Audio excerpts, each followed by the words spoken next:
Welcome back. Do you want to say hi? Here, say hi. Say hi. All right. He doesn't talk much. Social isolation is really taking its toll on him. But one of my neighbors came over today and said hi. And of course, he was all over her. It's like, oh, Jane, pick me up. Oh, Jane, pat me.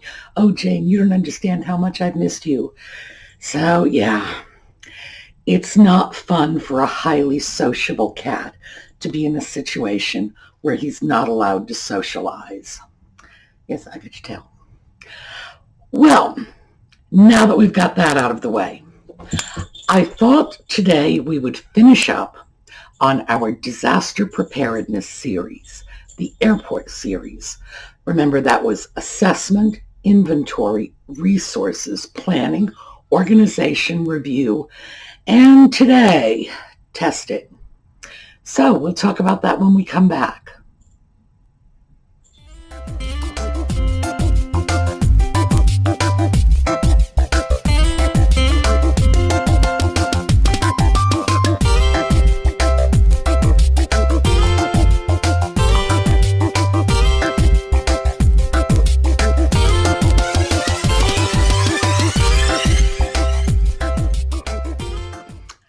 Today is my plan testing weekend. And I decided I was just going to sort of spring it on myself. One of these weekends, I will just get up and say, we're going to do it this weekend. Well, it's probably a good thing I did that because that enabled me to do a lot of troubleshooting in my plan. Now, I have what I feel is a pretty good shelter-in-place plan. Plenty of food. I know what I'm doing, but I haven't done any testing in a while. And sure enough, I got up Saturday morning. Audie got me up. He wakes, he sticks his little whiskers in my face and says, get out of bed. That's how we get up around here. And when he was through, doing his business outdoors and coming back in, he wanted a drink. That's when I realized I had never made provisions for water. It just completely slipped my mind. Now, water is extremely important. You can go without food for weeks. You can go without shelter, especially this time of year, it's not a big deal. But you can only go without water for a couple of days. So, major flaw in the plan. I had gotten it into my head that I would always have enough warning if a disaster arose to at least be able to fill up the trash barrels, because I keep 5 trash barrels, 35 gallons each. So at that, we're talking over 150 gallons of water. And I have enough water pressure here to fill them up very quickly. I can get 5 of those filled in about 20 minutes. Not a bad plan. The problem is I didn't make any provision for that. I did not wake up in the morning and say, okay, we've got our 20-minute countdown and we need to deal with the water situation. Nope. I just said, we're good to go.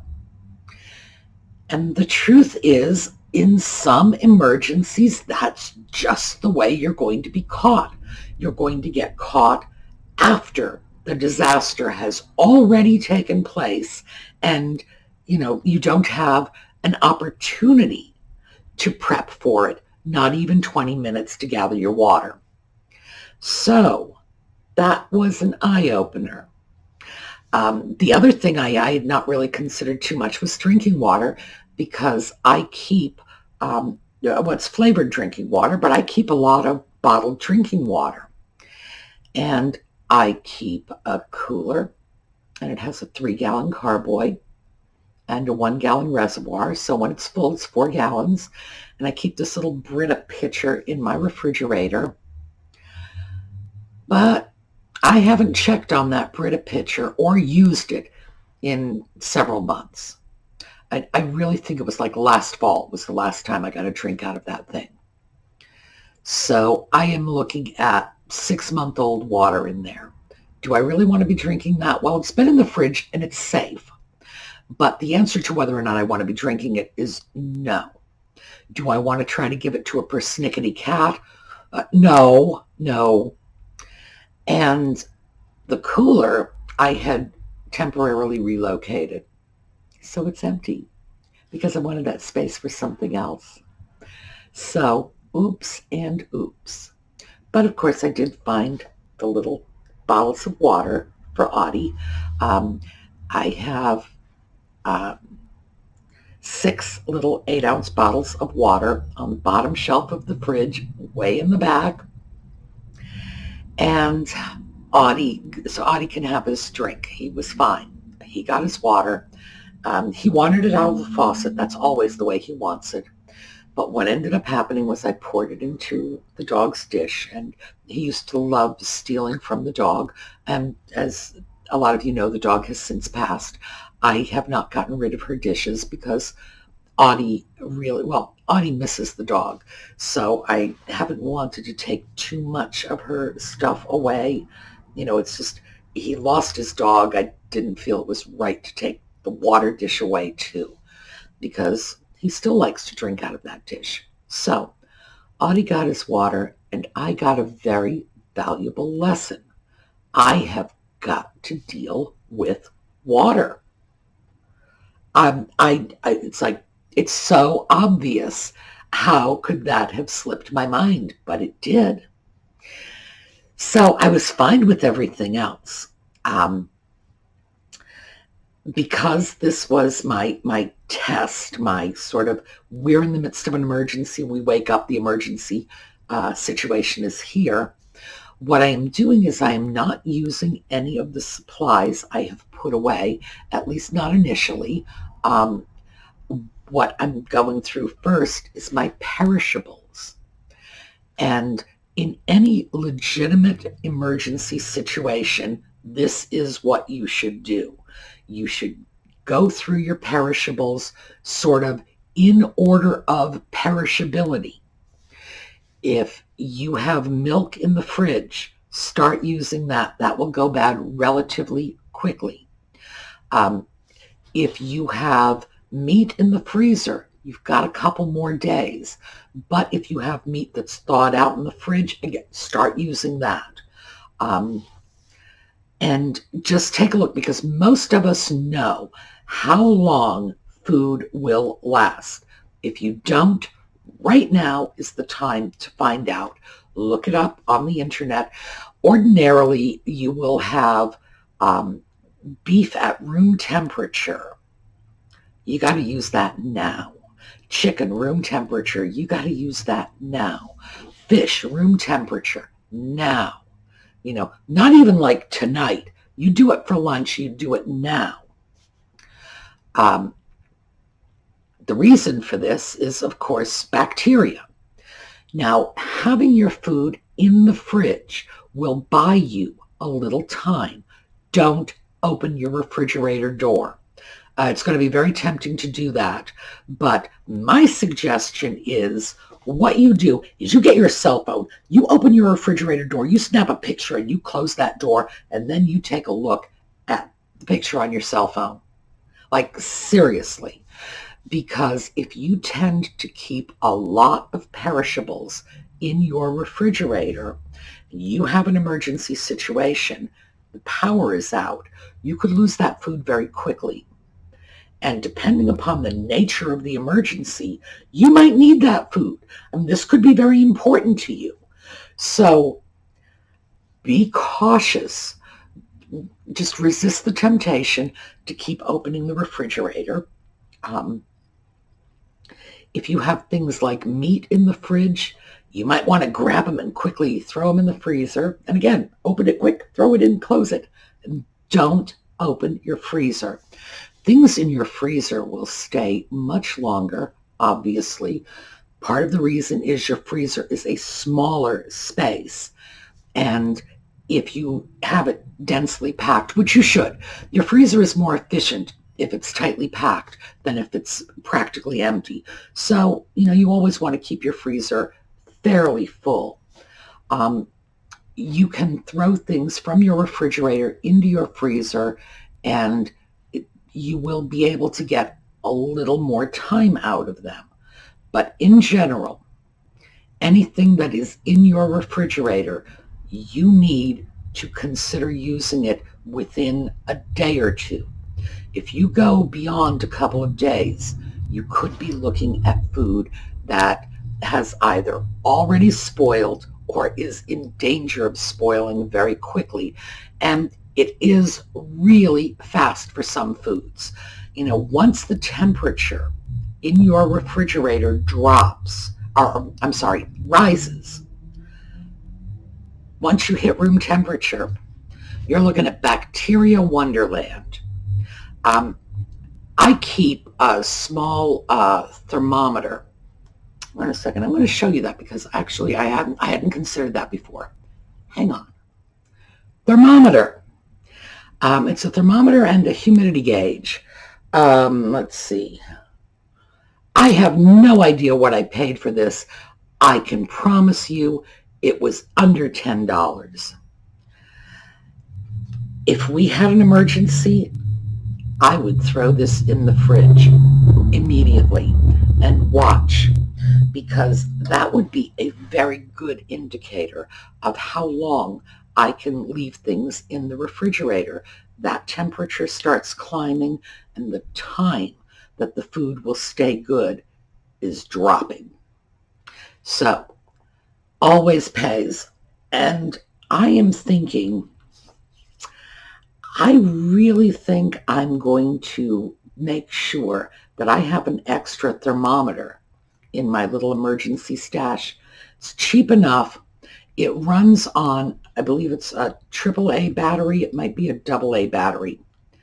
But I probably change the batteries in this thing maybe once a year. That's how little drain there is on the battery. So it's sort of a fire and forget thing. I would say absolutely add that. I'm going to. And keep an eye on your fridge. Keep an eye on the produce. Use your perishables quickly. They should be the first on your list. So that's what I am doing this weekend. I am looking at my perishables first. And I am pretending that my refrigerator is powerless, as I am pretending everything else around here is powerless. I'm pretty well prepared for that sort of thing because I don't watch television. I keep 2 cell phones, and and I keep extra batteries for both of them, and I keep those batteries fully charged. So, it's not doing me any good right now because I am pretending that the telecom system is shut down too. So, but if worse came to worse, I suppose I might be able to go on the internet. No, if I wanted to cheat, I'd use my computer. So that's off. But this is sort of my best friend. This is an MP3 player. I have 2 of these. This is a very old model. I got this one on eBay. I think I paid $10 for it because it's an old model, and it was one of the best things I bought on eBay in a while, because it was exactly the same as, I have one just like it, just the same as the other model that I loved, that I kept flushing down the toilet at the gym. I would bring it to the gym with me, and that was before I got smart and put these little clips on the back so that I could just, stick it on my shirt. When I had it in my pocket, it would fall out of my pocket and it would fall into the toilet. And boy, that thing, I just hauled that thing out of the toilet I don't know how many times. Still works fine. So I realized, boy, I'm going to stick with that brand. Got another one. So I have 2 of these. I keep them charged because I use them. So when I've got one with me, the other is charging.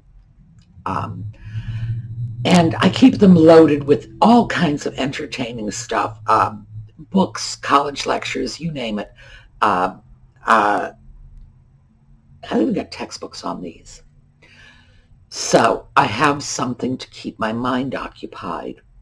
Um, People had suggested that when we had talked about what to prepare for. There were people who said, make sure you have crossword puzzles or Sudoku or whatever kind of things to keep yourself entertained. This is my entertainment. Um, yes, I have books. You can see I have books, but this is my entertainment. So I'm okay as far as that goes. The one thing I'm going to kick myself about is the water, but still, okay. It's my little test is going well. Um, there are some other things I've noticed, and this is why testing is so important. I think I would like to pack a can opener in with my sort of emergency preparedness provisions. I think I would like an extra can opener. I was looking at that thinking to myself, gee, most of these are pull top lids, but I do think I have a couple of cans in there, and I think I would do well with an opener that is dedicated to that purpose so that I'll always know exactly where it is. I know where my regular can opener is, but still, I think I want one just for that purpose. And can openers are cheap, so I'm going to buy one. Obviously, I need to do more about the water situation. I don't need to do anything else for Audie. He's fine. He has plenty of food. I always make sure that we keep a lot of food for him, so he's good. Then what I'm looking at is just entertaining myself. I've been cleaning. I can plug this in, by plug that in, I mean basically plug it into my ear, turn it on, go clean. Obviously, I'm not cheating. I'm not using the vacuum cleaner. I'm not doing laundry because I'm pretending we don't have water in addition to power. I'm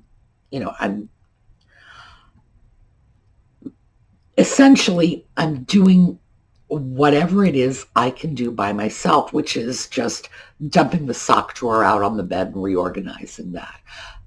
It's actually pretty gosh darn hard to do a serious cleaning if you don't have access to hot and cold running water, which I'm pretending we don't, or electricity, so there's no vacuum cleaner. It's just, I never realized how dependent on technology I was for cleaning until this weekend. But what I'm going to do later today is I'm going to go out and mow the lawn because that's something I can do. It's a gas mower, and I have gasoline. I have the mower. We're going to be fine.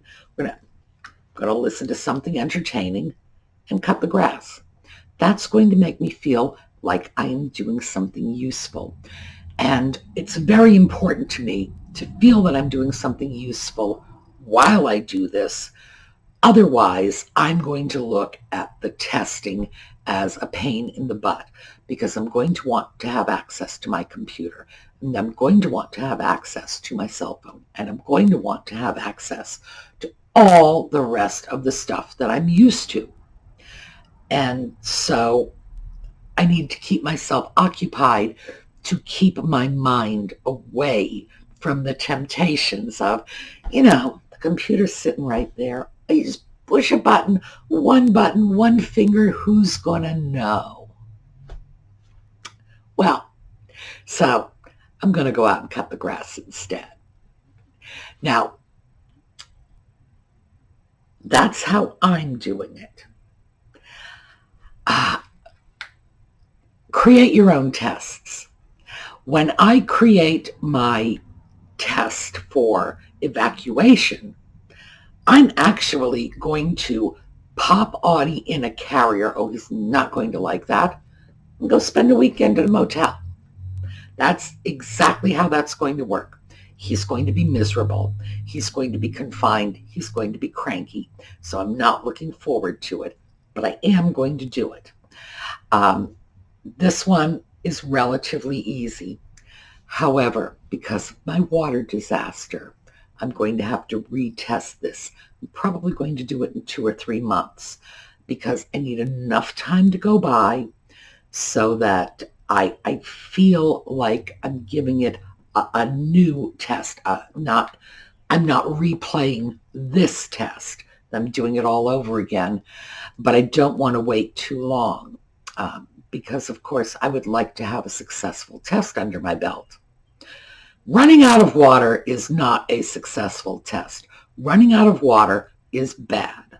So even going into this, I have to consider this one, if not an abject failure, at least not a total success. And I want to do it until I feel good about the results. So that's in the future for me. So let's talk about some happier stuff. This necklace. This is another one of Randy's pieces. By the way, I put it on like this so that the piece would rest high enough so it could be seen on the camera. You can put this together any way you want to. This is how long the chain is. So I just wanted to make sure you could see it. This is the really pretty green peridot piece. Is that? There we go. The back. And this one is going out as a giveaway. All you need to do is write in the comments, write in "Thank you, Randy," but please check back because when the winner is picked, if you've entered, I really would like to make sure we can get this out. And what will happen is when the winner is announced, I'm going to need the winner to send me an email. So you have to make sure that you can go into the video notes and pull up that email address. You have to be able to get back in touch with me. So let's see if we can sort of get a successful giveaway going this time. All right. Thank you, Randy. And in a week, the Photobomb Kitty will be choosing winners. You will have a week to get that "Thank you, Randy" in because I will have Audie go through all of the videos for that week to do his picking. Now, word origins and their romantic stories. Last time we had, these are words of attitude and emotion, and we had worked on this last time. So I wanted to stick with this because we've got some interesting words in this category. Parasites. They eat beside you. A man of means in ancient Greek or Rome usually had a good many followers who would flatter and fawn on him in the interest of being well fed at his table. They were the parasites of that day. The Latin parasitus is responsible for the word, and it stems from the Greek parasitos, formed from para, beside, and sitos, food. So nowadays, a parasite is an obsequious flatterer who lives at another's expense, or an animal or plant that depends on another organism for its existence.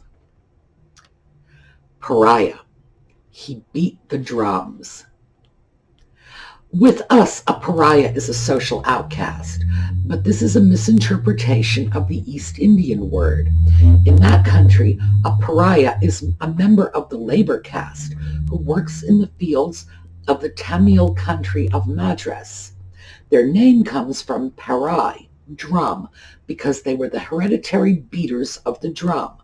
Europeans have always had them as house servants, and for this reason their employers, who were usually British, ranked them at the bottom of the social scale. This accounts for our meaning of the word pariah.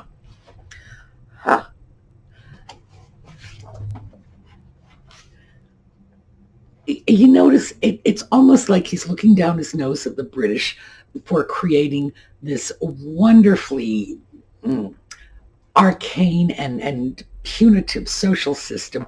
But meanwhile, he's totally lost sight of the fact that he's got his own prejudices. Ah, this guy. Pester, to hobble, a simple word, and yet its origin is far away from its present meaning. The Roman farmer hobbled his horses to keep them from wandering in and out of the pasture, and the pastorium meant tether, though it was derived from pastus, feeding, which gives us our word pasture. From the phrase in pastorium, in pasture, grew Old French empesterer, there it is, impesterer, which was shortened to pester, and then to the pest who hobbles us. Picayune. This is an interesting one, a copper coin. In 1805, an American writer complained of not being able to buy anything in New Orleans for less than a picayune, which was a piece of Spanish money worth about 5 cents. But not long after this, prices went up, and the phrase, not worth a picayune, referred to something of no value, and to be picayune about a matter meant being very petty. The word itself came from the name of an old world copper coin called in Provençal picayune, spelled differently, which finds its ultimate source in the Latin word pecunia, money. All right, how about one more? And then we'll call it a day. Prevaricate, slightly crooked. When we prevaricate, we distort the truth. As a matter of fact, prevaricate is a nice word for lie. The Latin word prevaricatus gave it to us from pre, excessively, varicus, straddling, and varicus comes from varus, which means bend. That is, when you prevaricate, you are bending the truth most importantly.